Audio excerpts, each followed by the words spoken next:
고린도 전서 4장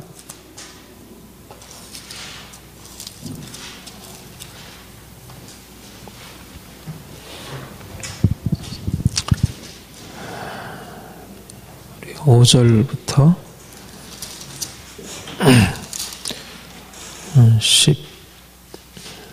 13절까지.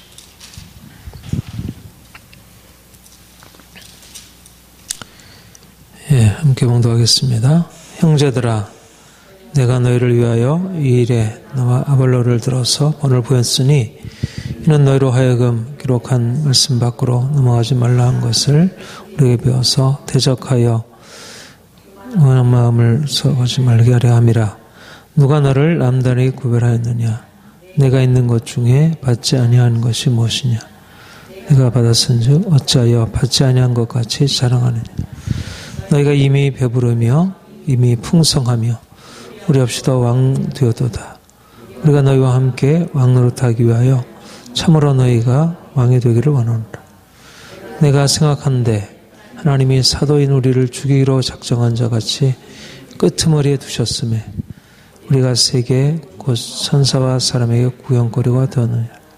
우리는 그리스도 때문에 어리석거나 너는 그리스도 안에서 지혜롭고 우리는 약하나 너는 강하고 우리는 존귀하나 우리는 비천하여 바로 이 시각까지 우리가 줄이고 목마르며 헐벗고 메맞으며 정처 없고 또 수고하여 친히 손으로 일을 하며 모욕을 당한 즉 축복하고 열받은 즉 참고 비말받은 즉 권면하니 우리가 지금까지 세상의 더러운 것과 아무리 찢기에 의치 되었노라. 아멘.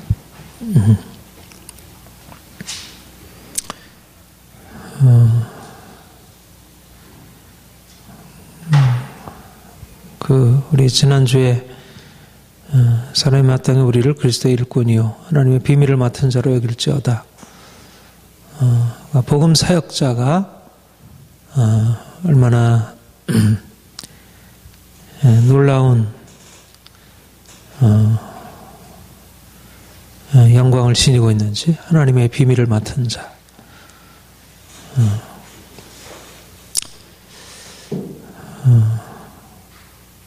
이제 우리 모두는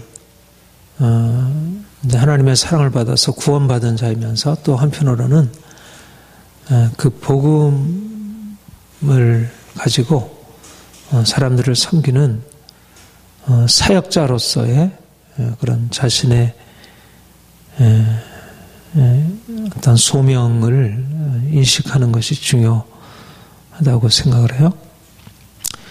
그러니까 우리가 이제 바울이 자기 자신에 대해서 고백하고 또 사역자에 대해서 사역자가 무엇인지, 사역자가 어떻게 처신해야 하는지. 우리는 뭐 그런 사도 바울과 같은 이제 그 정도의 비중 있는 그런 사역의 영광을 갖고 있지 못하지만, 그러나 우리도 우리 자신을 세우는 자이고, 또 가까이 뭐 크든 작든 다른 사람을 세우는 자로 부름 받았고요. 그래서 우리가 어떻게 하면 주님이 우리를 구원하신 그 복음의 비밀을 더 온전하게 깨닫고 또 이것을 가지고 다른 사람을 더 잘 섬길 수 있을까? 우리가 그 일에 대하여 좀 더 깊이 이제 고민하고 씨름할 필요가 있다고 보여져요. 그런데 이제 우리가 이제 어떤 복음의 사역자로 살아가는 게 무엇일까? 사역자의 길의 핵심이 무엇일까?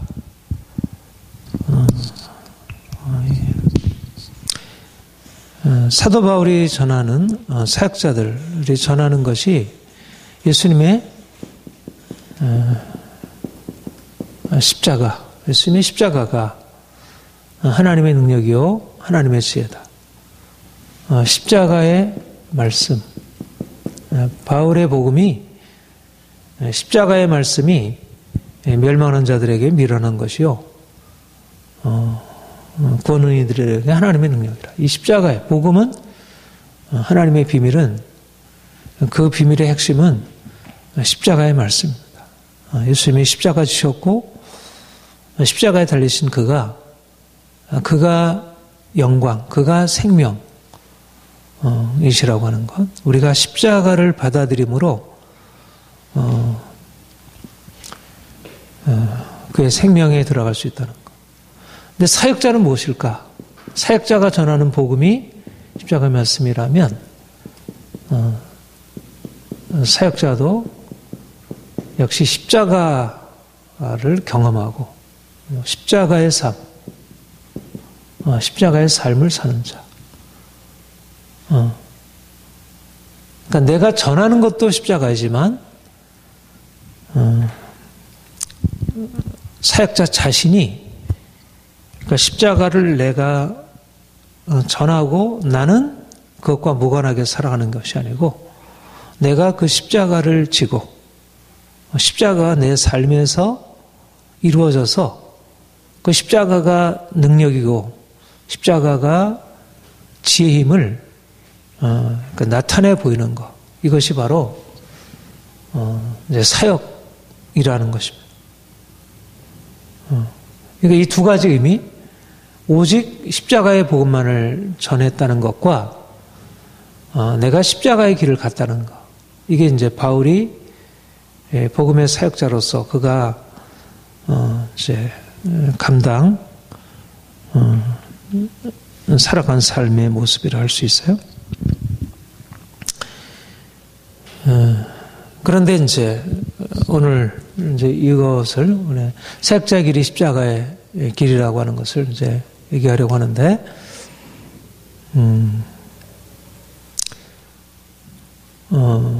그 첫 번째, 우리가 예수를 믿는다는 것이 우리의 삶에 어떤 변화를 가져다 줄까? 우리 예수를 믿는다는 것, 우리가 새로운 피조물이 되고 예수를 믿는다는 것이 우리의 삶에 가져주는 가장 근본적인 전환, 우리의 삶에 이 겸손함이라. 말하자면 우리가 주님을 만났는지 만나지 못했는지, 우리가 진정으로 주님 안에 사는지 살지 않는지를 우리가 더 온전하게 주님 편에 있는지 있지 않는지를 보여주는 것이 우리의 삶에 어떻게 더 온전한 겸손함이 실제적으로 나타나게 되는가. 겸손함이란 다른 말로 하면 하나님의 은혜를 의식하고 살아가는 것입니다. 하나님을 만난 사람의 특징이 바로 하나님의 은혜를 의식하는 것이고, 하나님의 은혜 앞에 내가 얼마나 아무것도 아닌지를 발견하는 것이에요. 우리가 이제 고린도전서 앞장 3장에 이제 그런 말씀을 우리가 이제 보게 되는데, 고린도 교회 문제는 사역자들, 바울이냐 아볼레냐 게바냐 하는 이 사역자들을 중심으로 해서 서로 판단하고 서로에 대해서 이렇게 이제 갈등하고 분열한 이제 그런 문제를 가지고 있었어요. 그런데 사도 바울이 그런 문제에 대해서 다루면서 뭐라고 했냐면, 바울은 누구이며 아볼로는 누구이냐, 각각 하나님께서 주신 대로 너희를 믿게 한 사역자들이라. 나는 심었고 아볼로는 물을 주었을 때 하나님은 자라나게 했으니, 바울이나 아볼로나 아무것도 아니로되, 심는이나 물준이나 아무것도 아니로되, 오직 자라나게 하신 하나님뿐이니라. 하나님이 하셨고 하나님이 전부이시다. 우리가 너희를 위해서 일을 했고 그래서 열매가 나타나게 되었지만, 우리가 한 게 아니고 하나님이 그 일을 행하셨고 우리가 행한 것도 다 하나님이 주신 것뿐이다. 바울을 바울 되게 한 것에 뭐 여러 가지 의미가 있겠지만 그러나 무엇보다도 그가 다른 사람과 다른 남다른 것이 있었다면 그가 하나님을 만나고 예수님을 만난 뒤에요 철저하게 자기 자신이 아무것도 아님을 깨닫고 하나님 앞에서 자기의 무지함, 무능함을 인정하고 내가 아니요 하나님의 은혜라고 하는 것을 인정하는 그런 태도, 그것이 바로 그를 하나님의 사역자로 그 영광스러운 복음을 전달하는 메신저로 하나님이 그를 구별하신 이유라 할 것입니다. 영광의 하나님이 그에게 자신을 나타내실 때 그는 얼마나 자기가 보잘것없는 존재인지를 보게 되고 알게 되고 그래서 그는 자기 자신을 온전히 내려놓고 하나님만 높이기로 하는 것입니다. 하나님을 만난 사람의 공통적인 특징이 하나님 앞에서 자신을 아무것도 아닌 것으로 여기는 겸손함이다.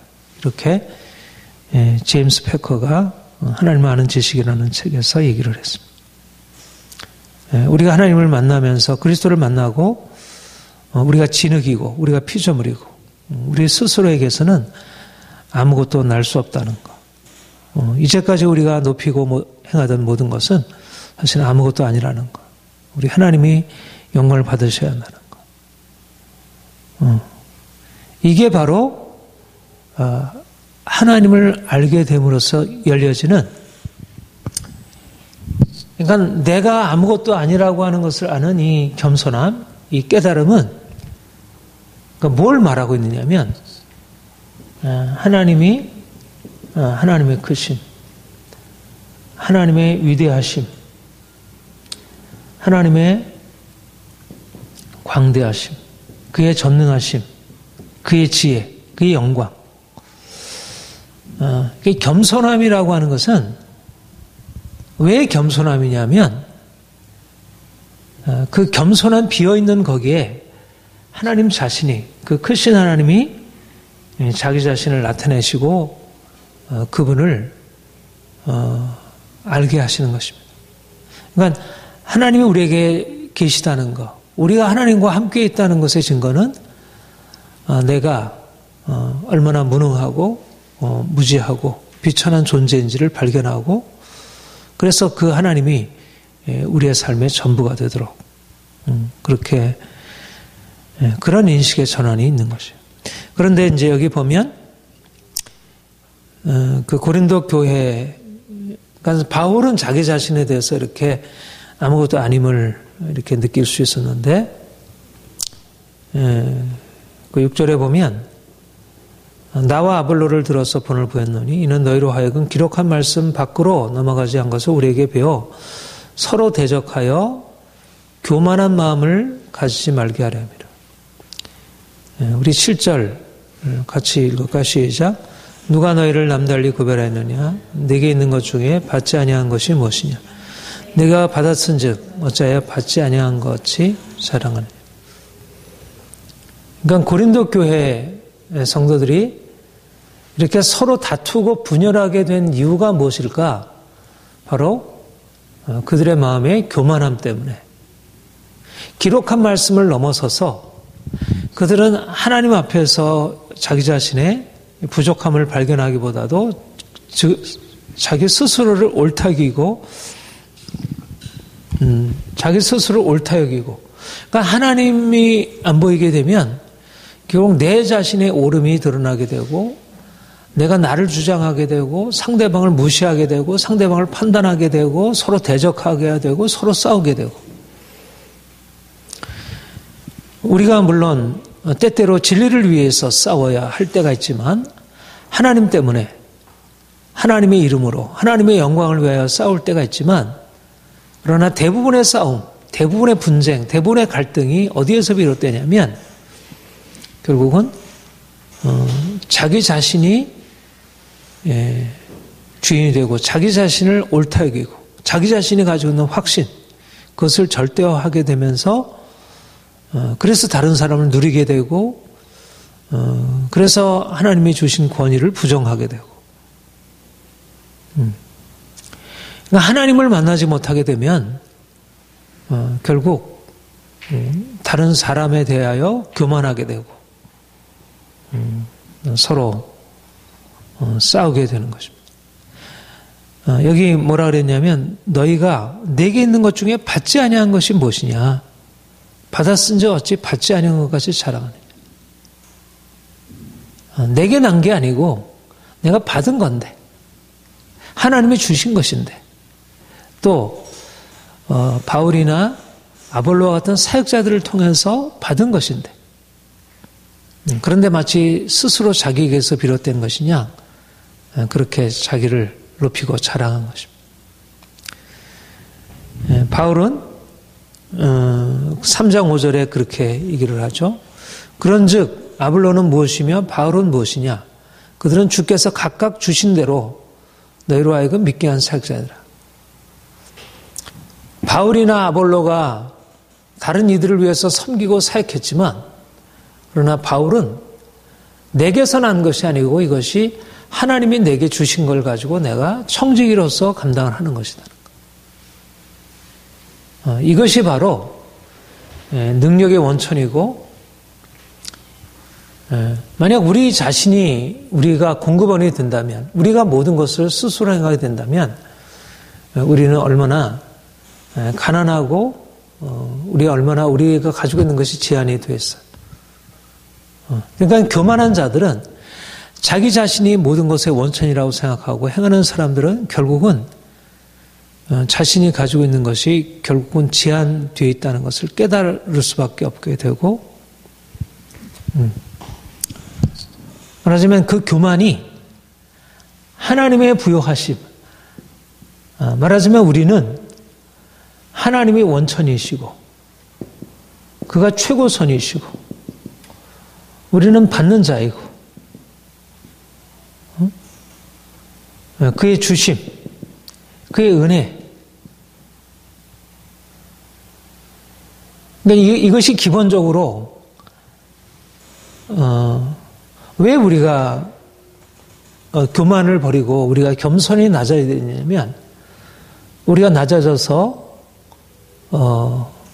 미천한 자리에 설 때 하나님이 그 부요하신 하나님이 우리 인생 안에 채우심을 우리가 기대하게 되고 그분을 갈망하게 되고 그래서 그 하나님이 우리 인생 안에 찾아오셔서 우리에게 행하시는 그 놀라운 역사를 말하자면 은혜 안에서 그 풍성한 은혜 측량할 수 없는 그의 은혜 다함이 없는 그 은혜 안에서 살아가는 비결을 하나님은 교만한 자를 대적하시고 겸손한 자에게 은혜를 베푸신다고 하셨습니다.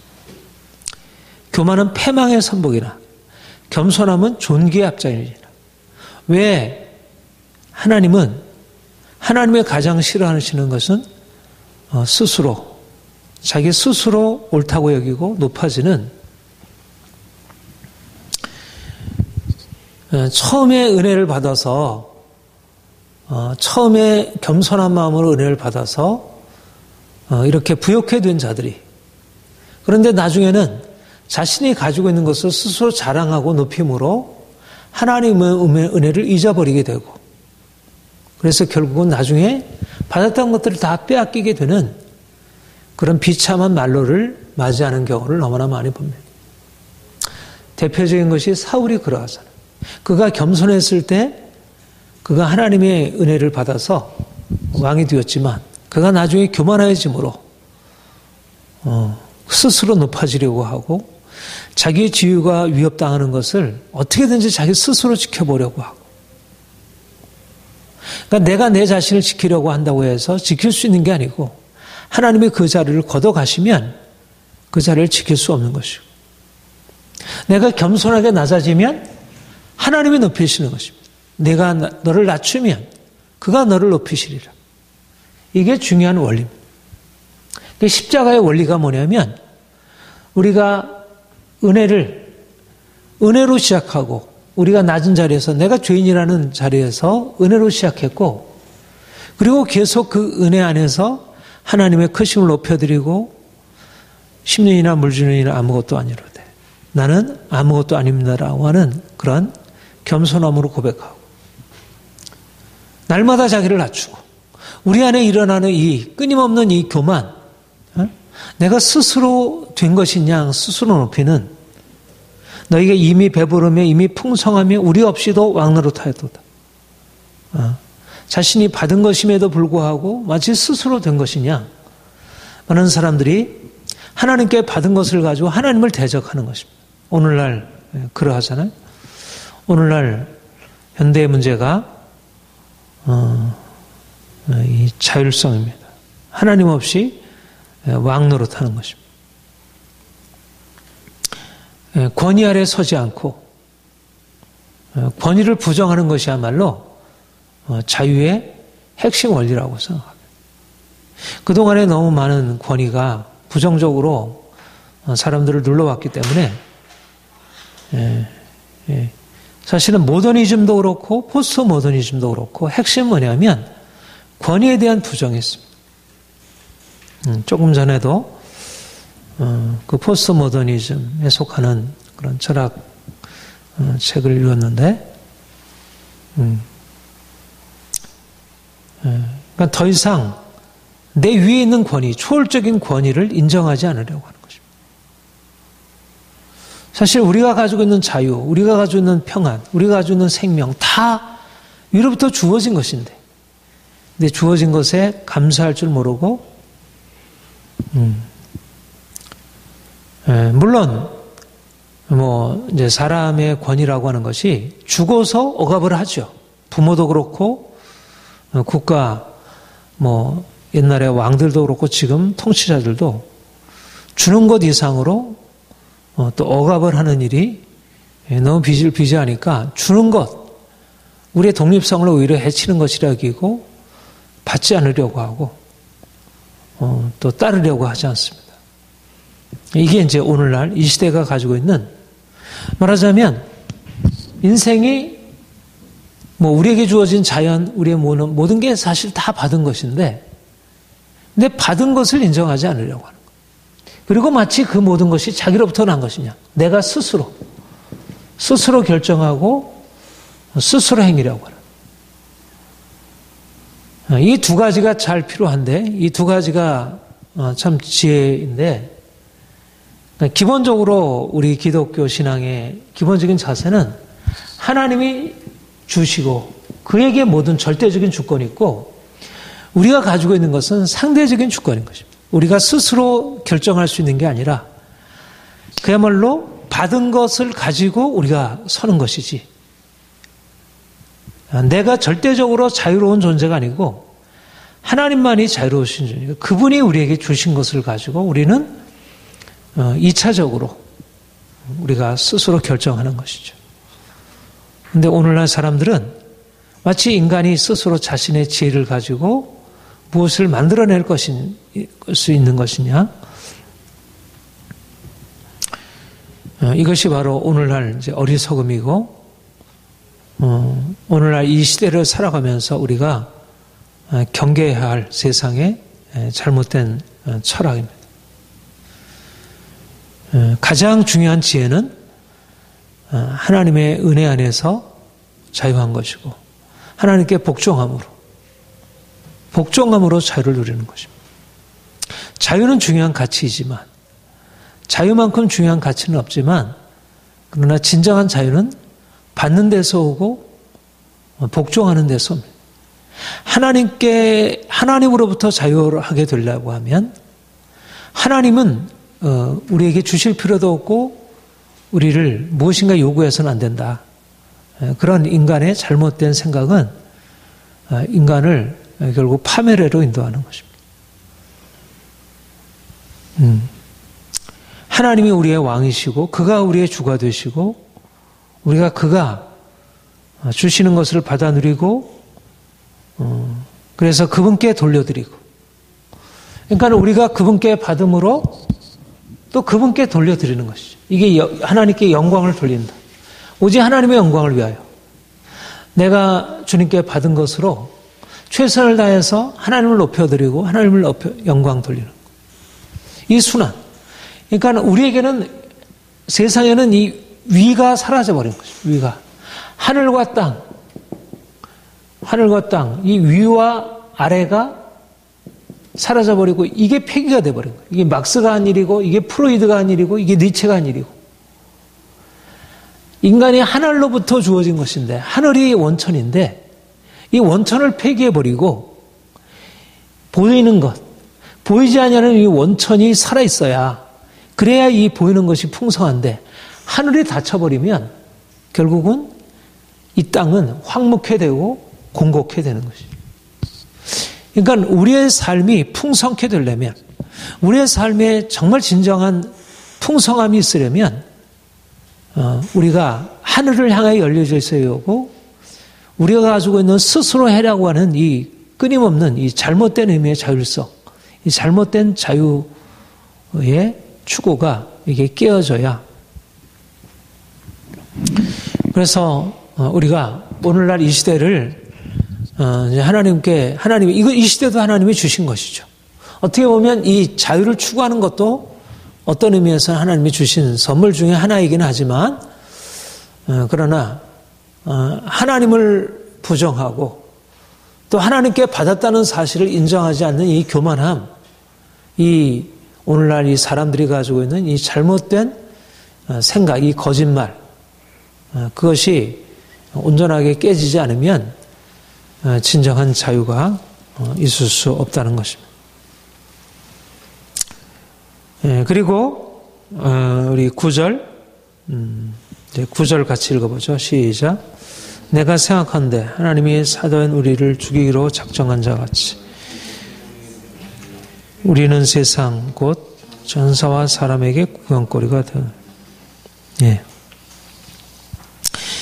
우리가 겸손함을, 그러니까 우리 그리스도인들에게 이제 겸손함이 가장 큰 은혜이고 겸손함이 가장 큰 특징이라고 했는데 이 겸손함이 어떻게 우리에게 생길까? 우리가 어떻게 해서 겸손케 되어질까? 사실 겸손이 비결입니다. 어거스틴도 그렇게 얘기하고 칼빈도 루터도 다 겸손함을 하나의 우리의 믿음의 핵심으로 봤습니다. 그런데 우리가 어떻게 겸손함에 이르게 될까? 그것이 바로 십자가라는 것입니다. 하나님이 낮추신. 하나님은 낮추신 하나님이시다. 우리가 어떻게 겸손한, 내가 스스로 자신을 낮출 수 있지만, 그러나 진정한 낮추게 되는 이 겸손함은 하나님이 낮추시는 것입니다. 그리고 겸손함이란 하나님이 낮추시는 것을 내가 받아들이는 것이 바로 겸손함입니다. 그러니까 우리 자신의 성품의 어떤 노력, 유교에도 겸손함이라는 게 있고, 모든 인격적인 것에 이 겸손함이라 있지만, 그러나 기독교 신앙의 겸손함의 길, 우리가 겸손케 되는 것은 내가 스스로 자기를 겸비케 하는 게 아니고, 근데 내가 스스로 자신을 낮추려고 하면 그게 또 교만하게 되는, 그렇잖아요? 내가 스스로 낮췄으니까. 자기 수양을 통해서 낮춰진 사람은 교만해질 수밖에 없는 것입니다.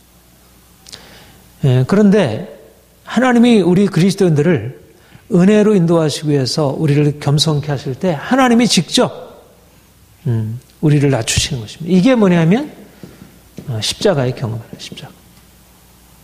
그러니까 십자가가 우리에게 목표로 하는 것은 겸손케 됨이고 그 방법은 뭐냐면 우리 겸손케 되는 방법은 십자가. 하나님의 손길인 것이죠. 하나님의 손. 루터가 그렇게 얘기를 했습니다. 루터가 이 휴밀리에이션, 이 휴밀리티라는 겸손이 휴밀리티라면 휴밀리티. 하나님이 낮추심, 이 겸비케 하심, 우리를 낮추심. 휴밀리에이션. 이 낮아짐, 이 험불, 이것은 하나님이 우리를 낮추셔서 우리는 수동적으로, 피동적으로 당하는 것입니다. 내가 낮추는 것과 하나님이 나를 낮추시는 것은 좀 다르죠. 그러니까 이런 의미에서 인간이 내 의지로서 뭔가 되는 것이 아니고 하나님이 그야말로 밖에서부터 우리에게 찾아온 것을 우리가 받아들이는, 그래서 고통인 것이죠. 내가 스스로를 낮추는 것도 쉽지 않지만 하나님이 우리를 낮추시는 과정 안에 들어간다는 게 어려운 것입니다.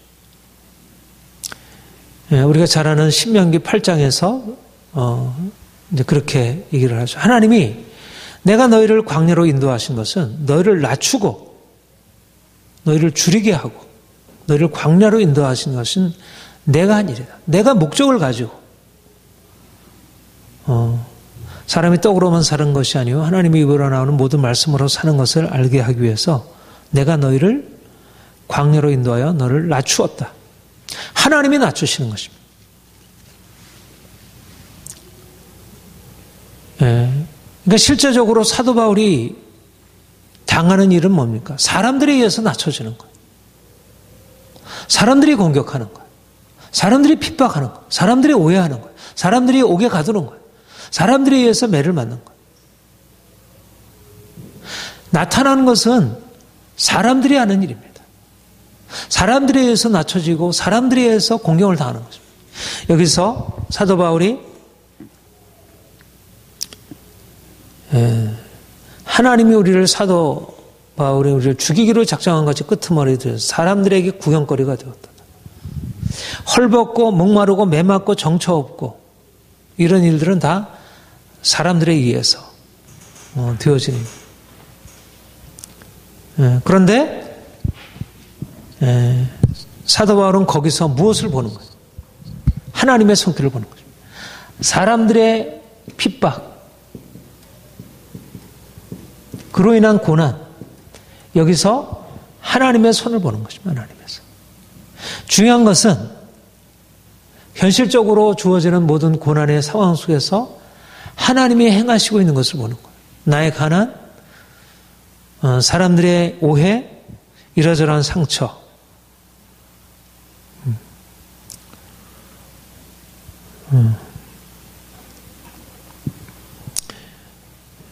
많은 사람들이 자신의 삶에서 주어지는 그런 것들을 보고 낙심하고 후회하고 또 원망하고 거기에 대해서 막 항거하고 왜냐하면 하나님이 행하시는 것을 모르고 또 하나님이 그것을 통해서 이루시려고 하는 그분의 선하신 뜻을 모르고 바울이나 요셉 같은 경우에 다윗이나 요셉 같은 경우에 하나님이 자신을 낮추시는 과정 안에 바로 하나님의 목적을 본 사람들이죠. 요셉이 형들에 의해서 팔리고 또 보디발의 아내에 의해서 그가 옥에 갇히고 저 비참한 지경에 떨어졌지만 그는 거기서 하나님이 자신을 낮추시고 계신 것을 본 것입니다. 만약 그가 하나님의 행하심을 보지 못했다면 하나님의 그 낮추심을 통해서 그를 높이시려고 하는 의도를 발견하지 못했다면 그 고난의 상황을 견디기 어려웠을 것입니다. 그런데 요셉은 형들이 행한 잘못 또 보디발의 아내 자기 여주인이 행한 그런 악한 일을 통해서 하나님이 그에게 행하시는 것을 보고 그를 낮추시는 것을 보고 그를 받아들였고 그것을 통해서 그는 하나님의 그를 존귀하게 하시는 그 과정 안으로 들어갈 수 있게 된 것이죠. 지혜는 뭐냐면 우리의 삶의 고난 가운데서 하나님의 낮추시는 손길을 보는 것입니다. 하나님이 우리를 높이시기 위해서 낮추신다는 것. 이게 하나님의 지혜라는 것. 이게 십자가의 방법이라는 것. 다윗이 억울하게 사울에게 계속 쫓겨다니고 도무지 정말 다윗이 잘못한 게 없잖아요.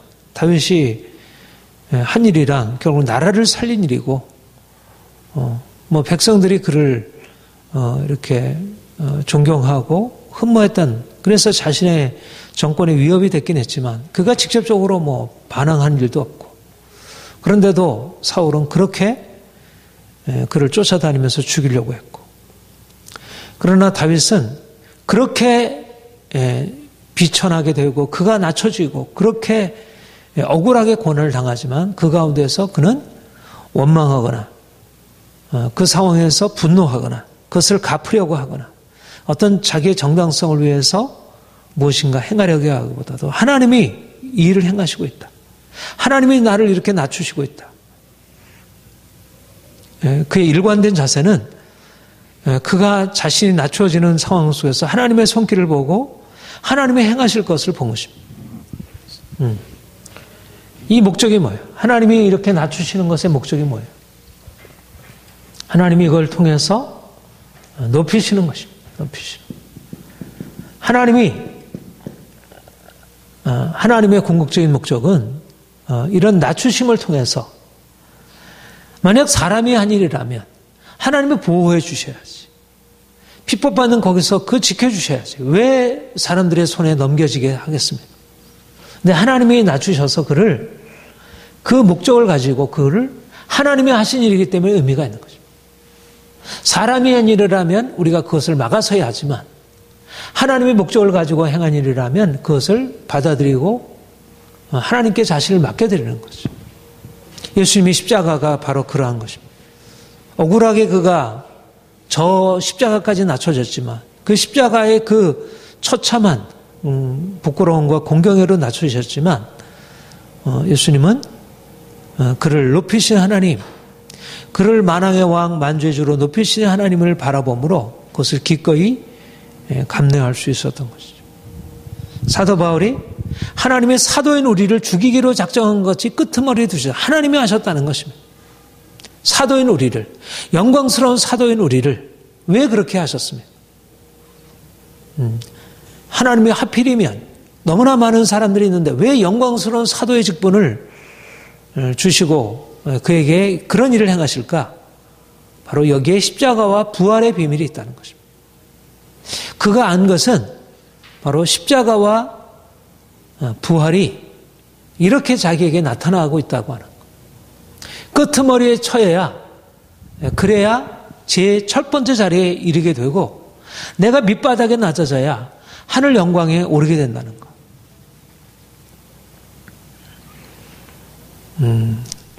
고린도후서 6장에는 하나님의 일꾼으로 자천하여 많이 견디는 것과 환난과 궁핍과 고난과 그렇게 말씀하고 있습니다. 세상이 찌꺼기같이 되었도다. 이제 하나님이, 그러니까 우리는 결국 우리가 십자가의 말씀을 붙들고 십자가의 말씀을 전하는 사람들은 자신의 삶에서 십자가의 삶, 십자가의 길, 하나님의 손에 의해서 낮추어짐을 당하고 하나님의 손에 의해서 높여짐, 하나님이 그를 십자가에 낮추셨지만 그를 높이사 이제 모든 이름에 뛰어난 이름을 주시고 모든 무릎을 그 이름에 뚫게 하셨다. 이게 바로 십자가에 주님이 가신 길이고 사도들이 이 길로 함께 따라가는 것이고, 그리고 지금도 주님이 우리에게 이끌어 가시는 길입니다. 우리가 주님을 믿고 섬기는 것은 바로 이 십자가의 주님을 따라서 그 주님을 따라서 사도들이 갔던 그와 같은 이 과정 안으로 들어가는 것.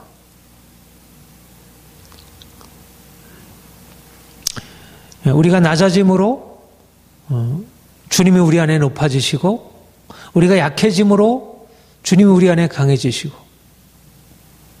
우리가 비워짐으로 주님이 우리 안에 채우시고, 이게 십자가의 역설이고, 보이는 현상과 다르게 끄트머리에 처하게 될 때 비로소 우두머리에 처하게 되는 것입니다.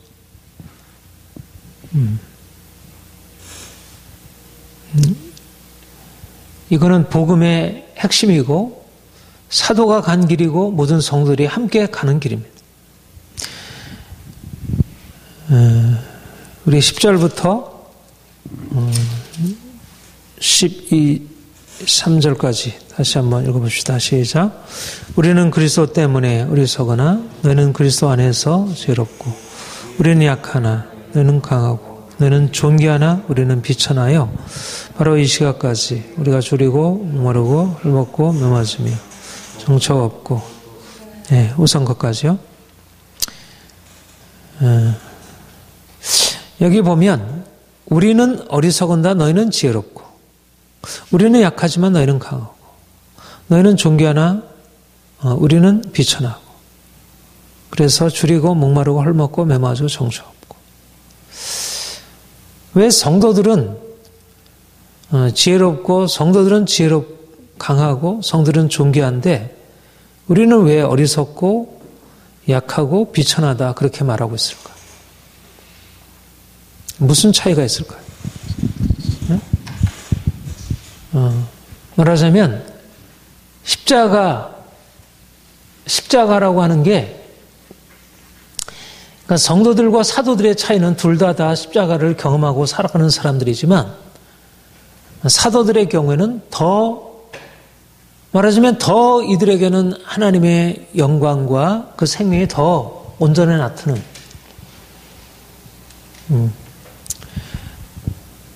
사도 바울에게 있어서 십자가 앞에 성도들과 성도들의 경우에는 지혜가 있고 강함이 있고 존귀함이 있고 그리고 사도들의 경우에는 어리석음과 그리고 약함과 비천함과 성도들과 사도들은 오늘날로 우리가 생각하면 예수를 믿음으로 말미암아 지혜롭고 예수를 믿음으로 말미암아 강하고 예수를 믿음으로 말미암아 존귀하고 이게 훨씬 더 나아 보이잖아요. 두 가지가 다 있으니까. 그런데 사도들은 예수님 때문에 어리석고 예수님 때문에 약하고 예수님 때문에 비천하고 이거는 둘 다 돼 있는데 예수님 안에서 둘 다 얻고 있는데 사도들은 예수님 때문에 육적으로는 너무나 고통스러운 삶을 살아가는 것입니다. 무엇이 더 좋은 걸까? 현실적으로 보자면 성도들에게 주어지는 이것이 훨씬 더 나아 보이죠. 그런데 하나님 편에서 보면 이것도 긍정적이지만 이거는 더 큰 긍정을 가지고 있는 것입니다.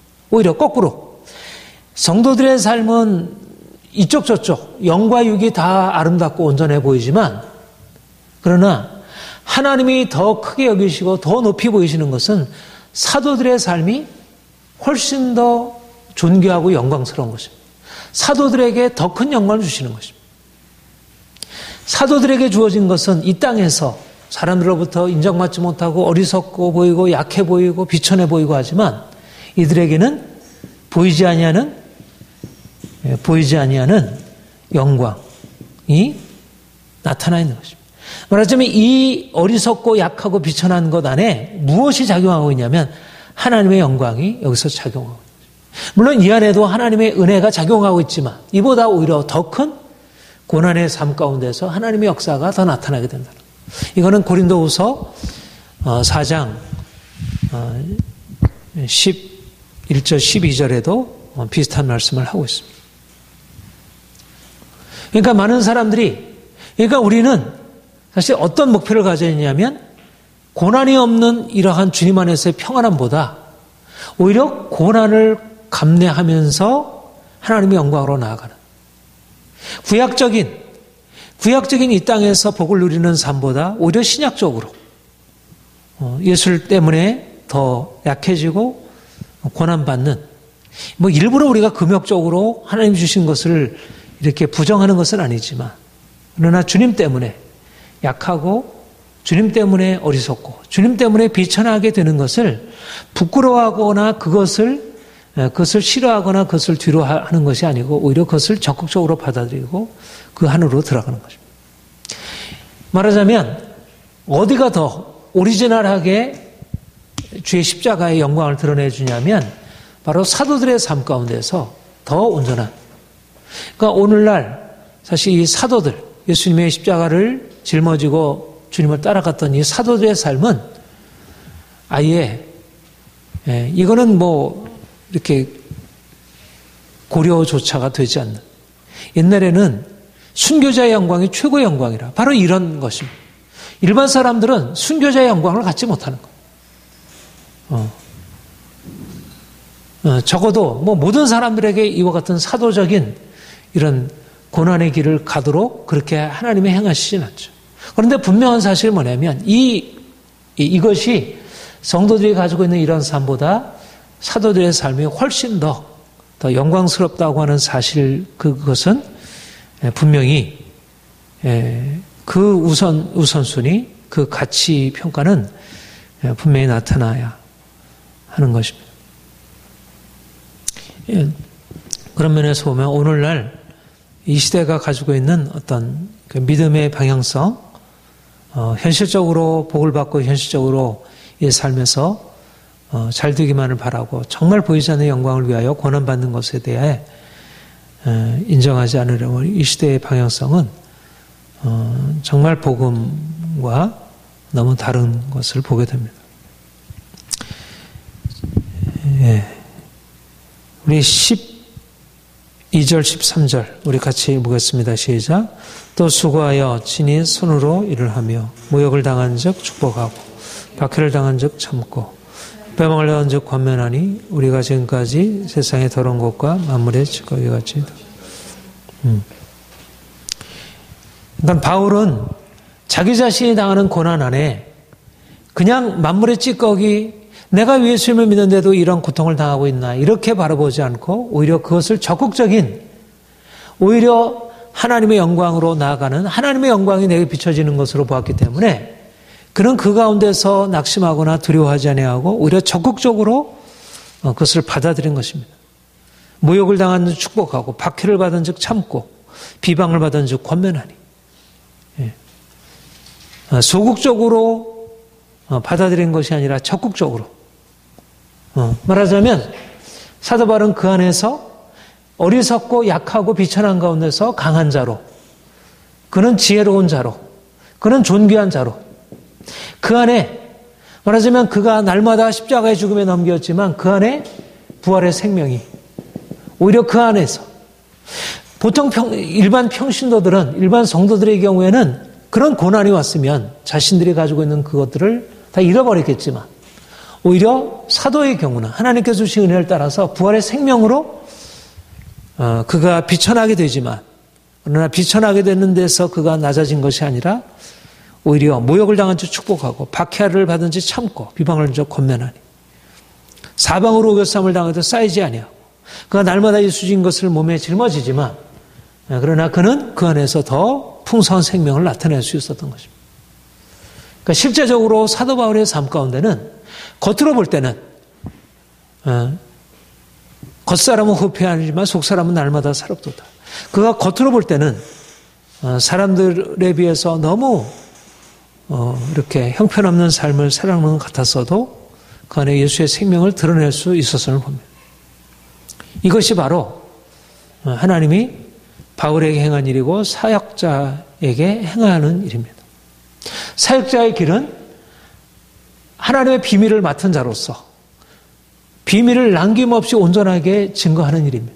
그런데 이 비밀을 이렇게 전하려고 하면 내가 그 비밀의 일부가 되어야 하는 거예요. 내가 비밀이, 십자가라고 하는 비밀이 내 삶에 나타나서 내 삶에 그 십자가를 경험하고 그 십자가를 통해서 이 생명을 드러내는 것입니다.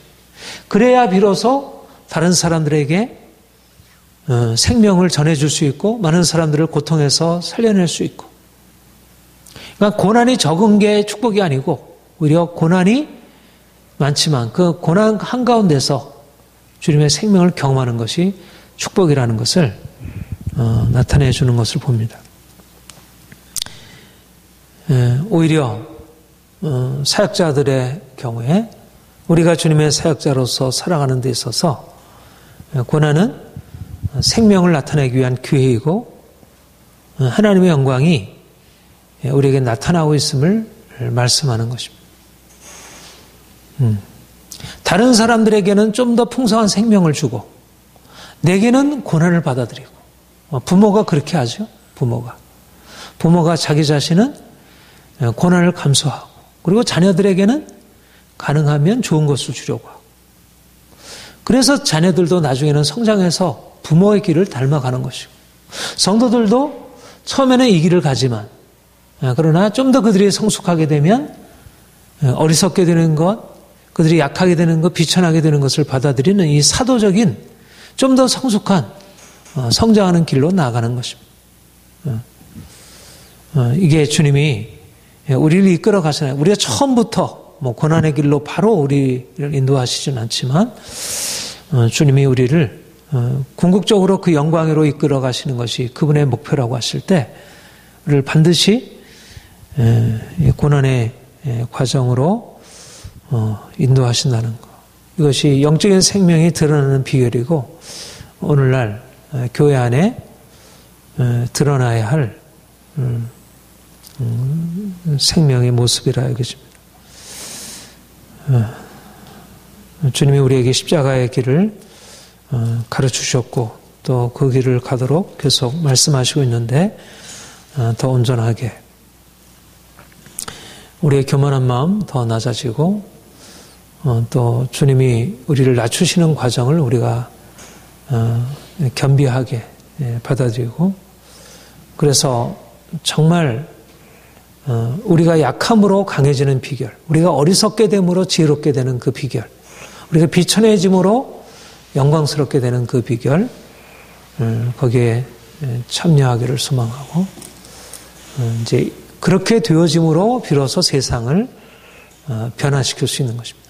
약한 자가 강한 자를 부끄럽게 하고 미련한 자가 지혜로운 자를 부끄럽게 하는 이런 역설적인 세상을 이기는 비결이 여기에 나타난다 할 수 있습니다. 우리 삶 가운데 이 은혜가 더 온전해지기를 소망합니다. 기도하겠습니다.